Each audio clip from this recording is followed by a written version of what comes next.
Hi, good morning. In the last class, we have discussed about subgroup.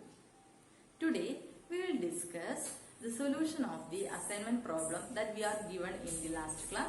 Also, we will discuss some more problems. Let us discuss the solution of the assignment problem. Okay, we will get two binary structure.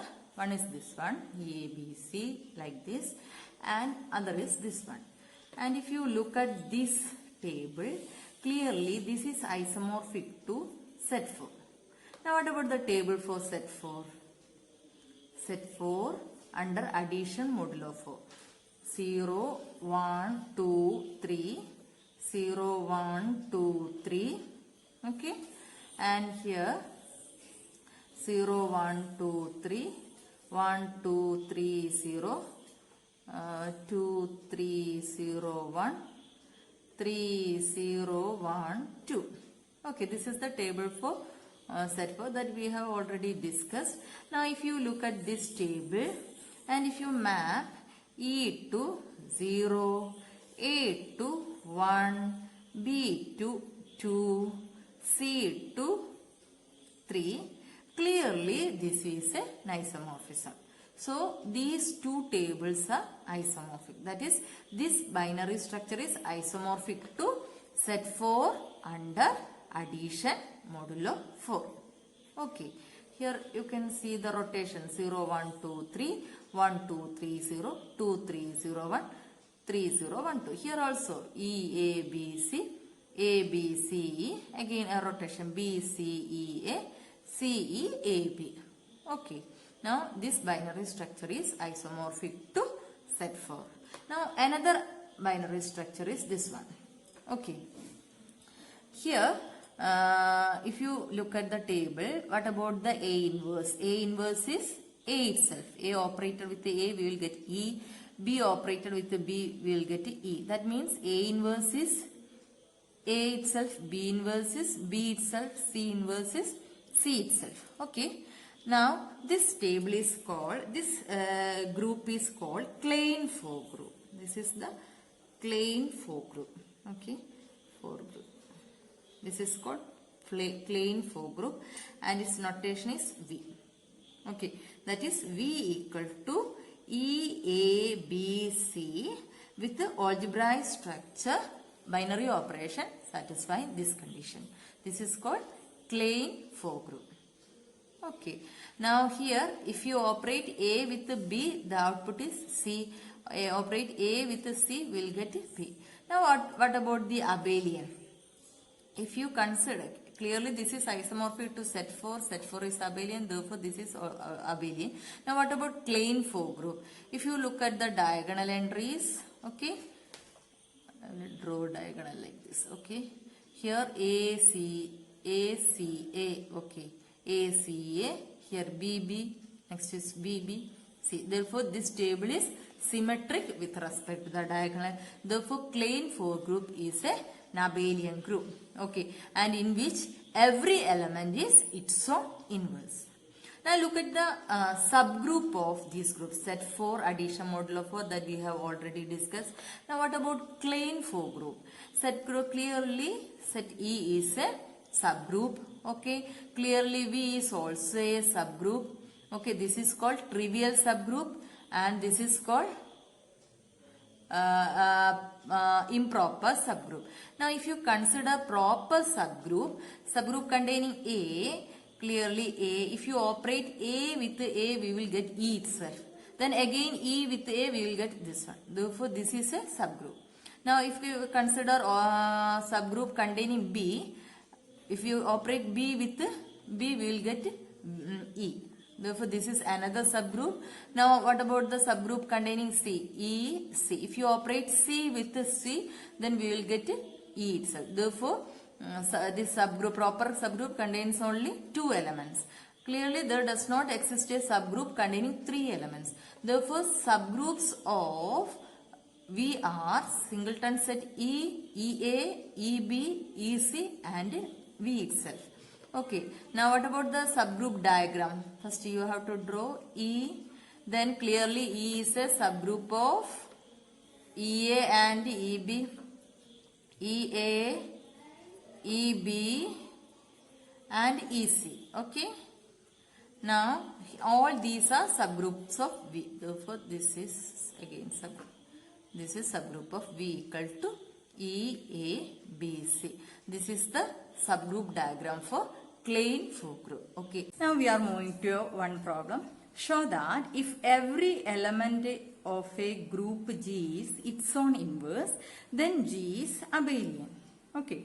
To prove G is abelian, it is enough to show that A star B equal to B star A for every A comma B belongs to G.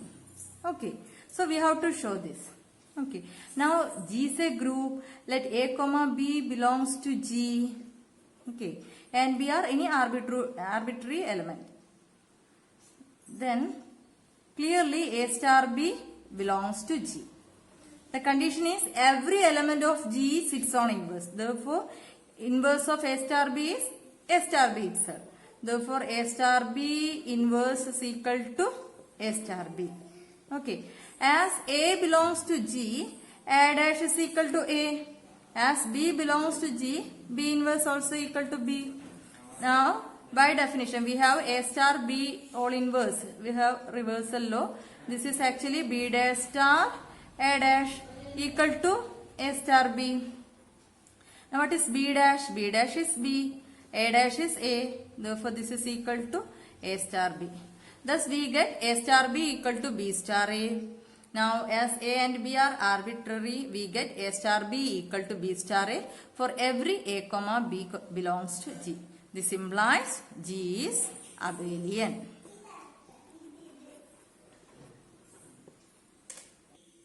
Now, we are going to prove a lemma. Lemma says that if G is a group and H is a subgroup of G, then the identity element of H is same as that of E.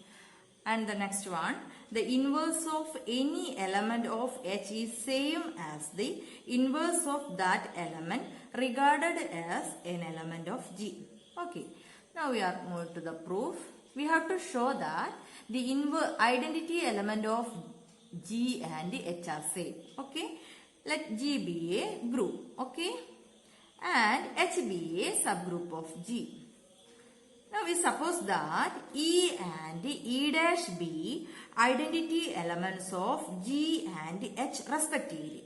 E is the identity element of G and E dash is the identity element of H. And we have to prove that E equal to E dash. Okay. As let A belongs to H. And what about as E dash is the inverse identity, A star E dash is equal to A. As H is a subgroup, A belongs to H implies A belongs to G. Okay, as E is the identity element of G, A star E equal to A. Okay, if you look at these two equations, we get A star E dash is equal to A star E. As G is a group, we can apply cancellation law. This implies E dash is equal to E. We apply left cancellation law. Then we get E dash equal to E. Therefore, identity element of H is same as that of G. Now we prove the second one. Here we have to prove the inverses same. Okay. Let E be the identity element of G and H respectively, and A belongs to H, and B be the inverse of A in H. That is, B belongs to H be the inverse. That means A B equal to E. A star B equal to E. And let C belongs to G be the inverse of A in G. That is, A star E equal to A. Sorry, A star C equal to E. Combining these two equations, we get A star B equal to A star C. Then again apply left cancellation law, we get B equal to C. Okay, that means inverse are same. Okay. Here also you can apply the result B star A equal to E. Also you can apply C star A equal to E. And apply right cancellation law B star A equal to C star A. then we get B equal to C. Okay. Therefore, identity element of H and G are same. Similarly, if A belongs to H, then A inverse is same as inverse of A in G. Okay. Now we are moving to a theorem.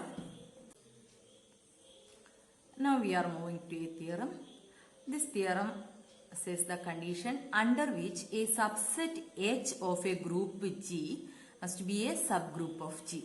Okay, a subset H of a group G is a subgroup of G if and only if first condition is H is closed under the binary operation of G, and second condition the identity element E of G is in H, and third condition for all A belongs to H, it is true that A inverse belongs to H.